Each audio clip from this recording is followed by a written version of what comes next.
Kami tidak tahu kalau soal itu.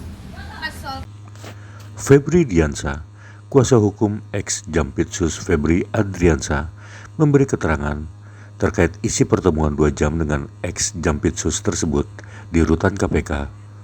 Febri juga membocorkan ex-Jampitsus Febri Adriansyah sarapan bareng dengan tahanan KPK yang lainnya. Menunya bihun dan telur ceplok. Hal ini diungkapkan Febri di rutan KPK Jakarta Senin 27 Juli 2026. Saya dan Pak Kadiji dan tim tentu saja ya sudah ketemu dengan Pak FA. Jadi sekitar jam 2 tadi jadwal besok sampai kami keluar hampir jam 4 ya. Jadi maksimal memang jam 4 sudah selesai. Nah pada saat besok tadi kami banyak diskusi tentang substansi perkara. Jadi fokus utama diskusi tadi dan fokus utama Pak FA juga adalah soal substansi perkara hukum yang sekarang sedang disangkakan. Kalau terakhir kan posisinya adalah sprindik penetapan tersangka di Kejaksaan Agung untuk indikasi TPP, tindak pidana pencucian uang. Itu yang dibahas tadi. Dan misalnya salah satunya yang jadi isu krusial adalah karena kan saya juga sampaikan ke Pak FA bagaimana update diskusi yang terjadi di publik dalam 3 hari ini, kan beliau nggak bisa akses itu ya. Jadi beliau berharap, Pak FA berharap bisa betul-betul clear secara hukum agar isunya nggak liar kemana-mana di luar isu.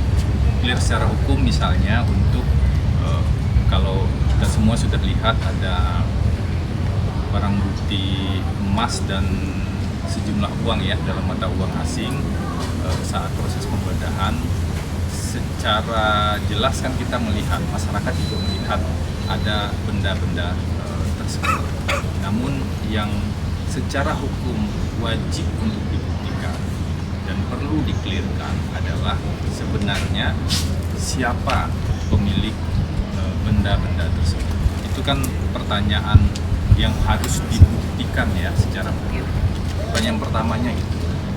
Setelah bisa dibuktikan siapa pemiliknya, pertanyaan kedua yang juga harus dikelirkan dengan bukti-bukti yang ada adalah dari mana sumber benda-benda atau barang-barang tersebut.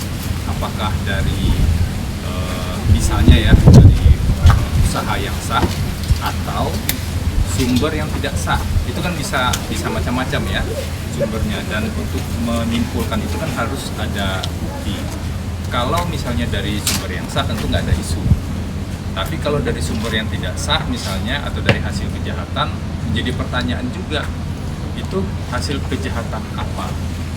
Jadi poin utamanya adalah ada begitu banyak wilayah yang abu-abu, wilayah yang samar secara hukum saat ini yang belum clear. Tentu ini dari pandangan kami ya. Nah, wilayah yang samar-samar dan wilayah yang abu-abu inilah yang seharusnya bisa dikelirkan dengan bukti-bukti yang ada. Itu kewenangan dari penyidik di Kejaksaan Agung. Kami menghormati kewenangan tim penyidik Kejaksaan Agung tersebut. Apalagi sebenarnya kalau dilihat dari track recordnya, tim 9 ini kan recordnya positif nih. Selama sebelumnya mereka di penuntutan beberapa kasus-kasus yang cukup besar dan menarik perhatian publik.